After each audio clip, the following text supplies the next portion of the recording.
안녕하세요.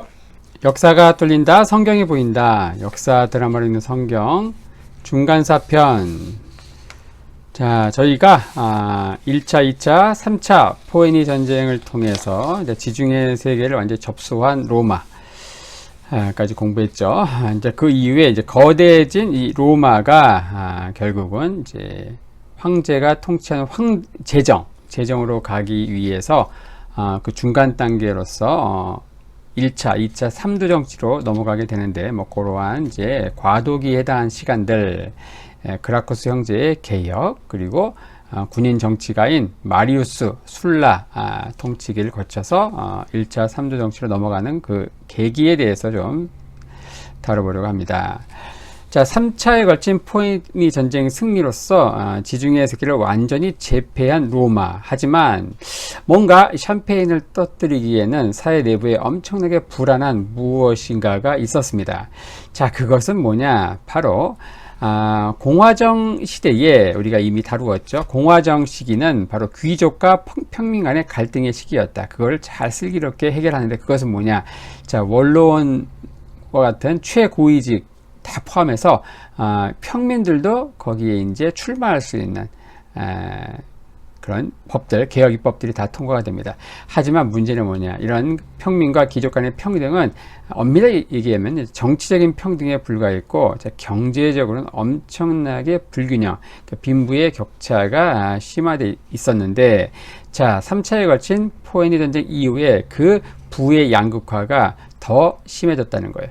특별히 토지 집중화가 엄청나게 그 현상이 가속화되는데, 거기에는 크게 세 가지 요인이 있습니다. 세 가지 이유가 있습니다. 왜냐? 자, 전쟁이 이제 한니발 전쟁 같은 게 로마 본토에서 이탈리아 반도 내에서 10년 이상 이제 전쟁이 벌어지잖아요. 그래서 로마 자영농은 군 복무를 하느라 자기 농토를 돌보지 못했습니다. 게다가 한니발 원정으로 이탈리아 본토 내에 있는 농지가 완전히 황폐화됐다는 거예요. 이게 첫 번째 이유고, 자, 두 번째는 뭐냐? 자, 1차 포에니 전쟁에서 시칠리아를 완전히 접수하거든요. 근데 시칠리아는 굉장히 날씨가 좋고, 거기에 대규모 농장들도 많고, 거기에서 굉장히 값싼 곡물이 이탈리아 반도 내로 수입이 됩니다. 이러니까 어때요? 우리 무슨 FTA 이런 거 할 때에 미국의 이런 쌀이 한국 내에 그냥 무방비 상태로 FTA로 들어온다 그러면은 한국 농민들은 완전히 다 무너지겠죠. 한국 농촌은 붕괴되겠죠. 그런 거 비슷합니다. 이런 FTA 이런 것들로 인해서 결국 시칠리아산 값싼 곡물이 수입되면서 결국은 이탈리아 본토 내 농업이 완전히 붕괴되는 이런 현상이 또 발생했고요. 이 세 번째가 결정적인데, 엄청나게 많은 전쟁 포로들을 누구에게 줬는가? 전부 귀족들에게 줍니다. 그리고 정복 전쟁을 통해서 빼앗은 그 땅, 그 정복지를 전부 누구에게 주는가? 귀족들에게 줘요. 이렇게 하면서 귀족들이 소유한 엄청나게 큰 대규모 농장들, 거기에 또 전쟁 포로의 노동력을 이용한 그런 그 농장들, 그러니까 거기 당연히 이제 굉장히 거기서 생산되는 이런 곡물들은 굉장히 싸겠죠. 경쟁이 안 되는 거예요. 자, 이렇게 되면서 어떻게 될까요? 자, 이런 그 3차에 걸친 전쟁에서 직접 참전했던 보병으로 참전했던 평민들 어때요? 로마의 지중해 세계 제패 1등 공신은 평민이었습니다. 하지만 그 열매는 오로지 귀족들이 독차지하게 되는 이런 상황이 된 거예요. 그러니까 결국 뭐냐? 로마의 굉장히 중요한 이 자영농이 몰락하면서 이들이 평소에는 농사를 짓고 자기들이 직접 무장해가지고 징병 대상이 되어서 이제 군인으로 가는 건데, 자영농이 몰락하니까 징병 대상이 감소하게 되고 또 군사력이 약화되는 이런 악순환의 고리가 계속 이제 돌 수밖에 없는 그런 상황이었습니다. 자, 이런 가운데 이러한 그 현실을 직시하고서 개혁을 시도했던 그라쿠스 형과 동생, 바로 티베리우스 그라쿠스 형이죠. 바로 동생인 가이우스 그라쿠스 두 형제의 개혁, 당연히 이 개혁은 실패합니다. 왜냐? 예나 지금이나 이런 기득권자, 보수파들의 반발이 엄청나게 거셌다는 거예요. 자, 먼저 형 티베리우스 그라쿠스 주전 133년에 호민간에 당선돼서 개혁 입법을 이제 추진했던 그 티베리우스에 대해서 보겠습니다. 자, 주전 130년대를 살아갔다 로마의 지식인들, 식자층의 고뇌가 바로 이런 것들이었다는 거예요. 이렇게 가만히 놔뒀다가 로마가 결국 붕괴될 수밖에 없다. 이런 거에 대한 문제의식이 많았어요. 티베리우스 같은 경우 주전 137년 스페인 원정 도중에 이런 로마의 병폐 이런 것들을 낱낱이 확인하게 되는 계기가 됩니다.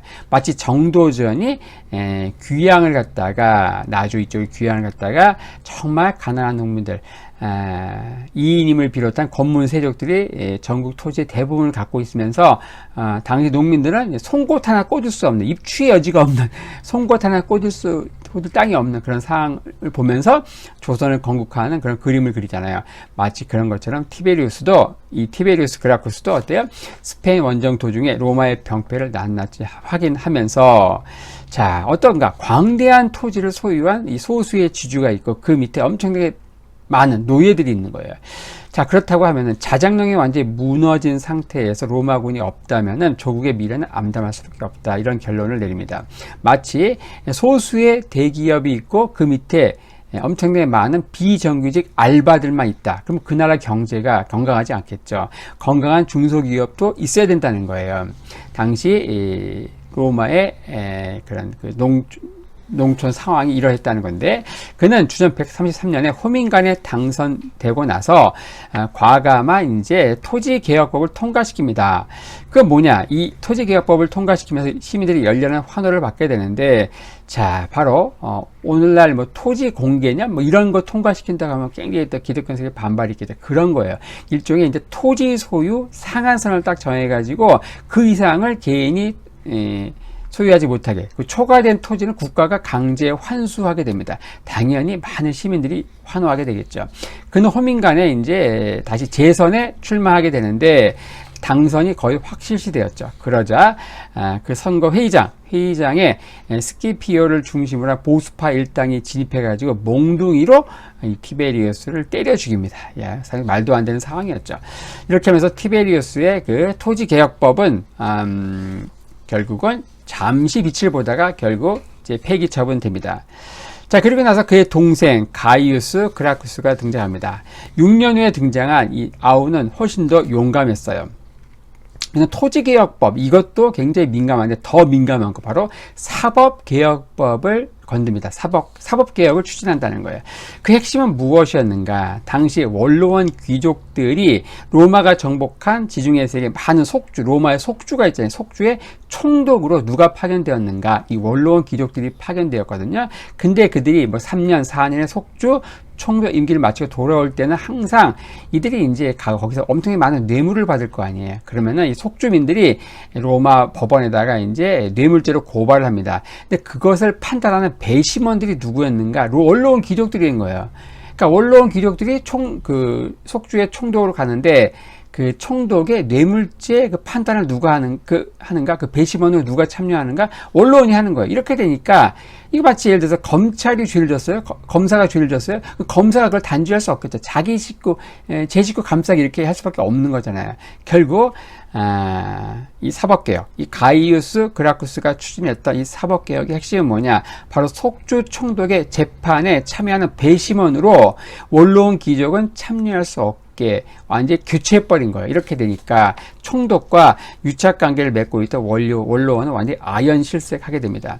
자, 이렇게 되니까 토지개혁 밀어붙이면서 더 민감한 사법개혁까지 밀어붙이니까 어때요? 마치 오늘날 얘기하면 예를 들어서 뭐 토지 공개념 막 추진하면서 거기다가 검찰개혁 하게 되면 막 다 뒤집어지겠죠. 비슷한 상황입니다.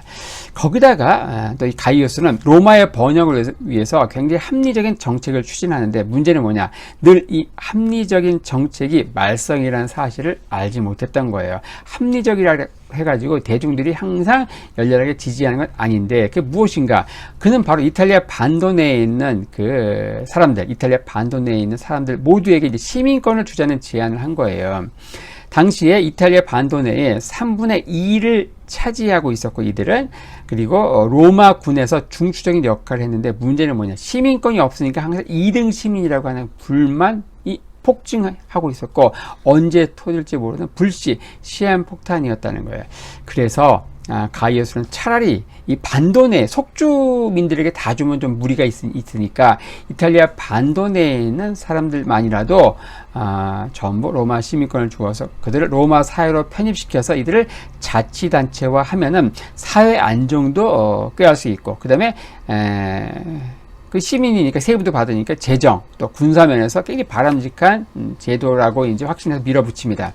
하지만 자신이 다른 종족보다 우월하다고 믿는 이 로마 시민들, 시민권을 갖고 있는 이 사람들은 이걸 강력히 반대하는 거예요. 그러니까 귀족뿐 아니고 이제는 평민들, 일반 평민들까지 강력히 반대하면서 결국 이제 이 개혁 입법들은 전부 좌초되게 됩니다. 올바른 정책이 때로는 우둔한 시민들에게 전혀 먹히지 않고 결국 좌초될 수밖에 없는 그런 현실을 몰랐던 것이죠. 가이우스는 결국 주전 121년 반대파의 공격으로서 이 가이우스를 지지했던 3,000명의 사람들이 전부 사망하게 되는데, 당시 가이우스의 반대파들의 이 분노가 얼마나 심했던지 죽은 자들의 재산을 몰수하고 또 유가족들은 상복 입는 것조차 금지할 정도였다고 하네요. 그리고 가이우스는 이제 도망갔다가 결국 자결하게 되는데, 가이우스의 목에는 엄청나게 현상금이 걸려 있었고 결국 그가 이제 잡혀서 죽으면서 결국 로마에는 새로운 부자 한 명이 탄생했다고 합니다. 그러니까 엄청난 현상금을 받고 부자가 된 거겠죠. 결국 티베리우스, 가이우스, 이 그라쿠스의 형제의 개혁은 결국 좌절하게 됩니다. 형제는 용감했지만 개혁은 좌절했고, 하지만 그럼에도 불구하고 이들의 개혁 조치가 남긴 영향이 있습니다. 바로 로마가 이 공화정에서 결국 제정으로 넘어가는 데 있어서 결정적인 공헌을 했던 게 바로 이 그라쿠스 형제의 개혁인데, 자, 당시 이들의 개혁에 열렬히 환호했던 이 평민들은 이 실패한 이 경험을 통해서 이 평민들은 개혁의 성공을 위해서는 단지 이런 명분만 가지고 안 되는구나. 결국 물리적인 힘, 군사력이죠. 그 다음에 권력이 필요함을 인식해요. 그러면서 이 모든 것을 갖고 있는 어떤 한 명의 군인 정치가들에게 기대를 걸기 시작하게 되는데, 결국 이렇게 하면서 군인 정치가들이 출연하게 되는 이제 그런 그 배경이 형성이 되는 것이죠. 자, 이러면서 이제 제정으로 가는 길, 주전 120년에서 78년까지의 시간을 살펴볼 텐데, 여기서 이제 우리가 살펴볼 대표적인 두 명의 군인 정치가가 있습니다. 한 사람은 이제 진보, 또 한 사람은 완전히 보수를 대표하는 인물인데, 먼저 마리우스를 보겠습니다. 이 마리우스는 이제 진보를 대표하는 군인 정치가인데, 그는 평민 출신으로서 전쟁터를 오가면서 경력을 쌓아서 집정관에 오른 아주 입지전적인 인물입니다.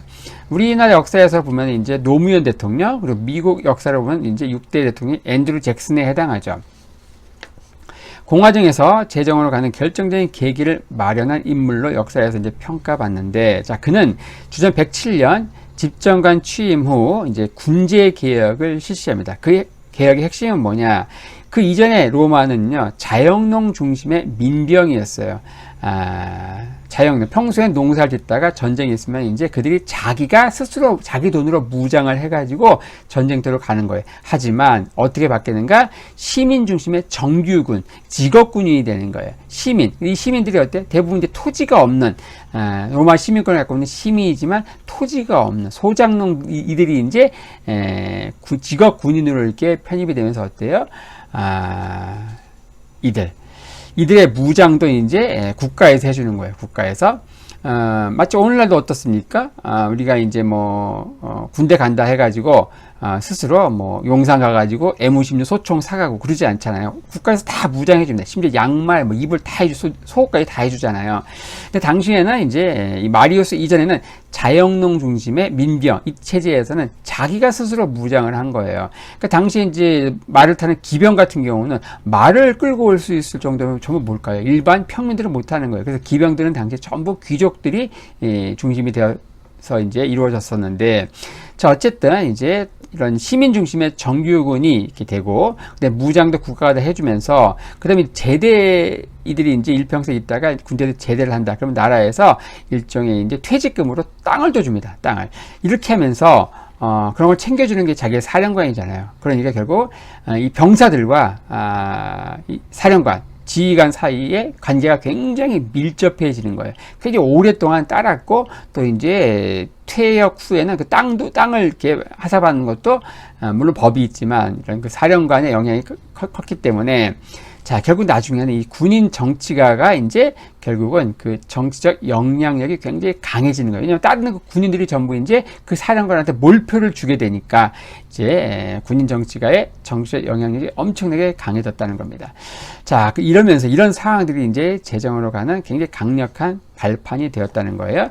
자, 이런 그 진보 세력을 대표하는 마리우스의 통치가 끝나고 나서 뒤에 등장하는 게 술라인데 이 사람은 이제 그 보수 반동의 또 대표적인 주자입니다.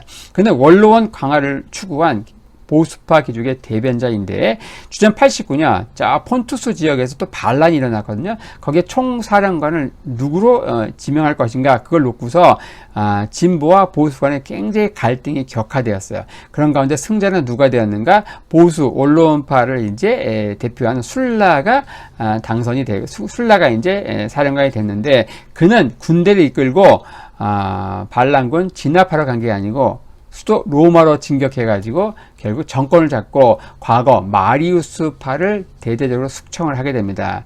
주전 81년 그는 종신 독재관이 되어서 언론의 수를 늘리고 권한을 대폭 강화합니다. 왜냐? 이 정치를 이 일반 민중들에게 맡길 수 없다는 거예요. 그가 볼 때 민중은 뭐예요?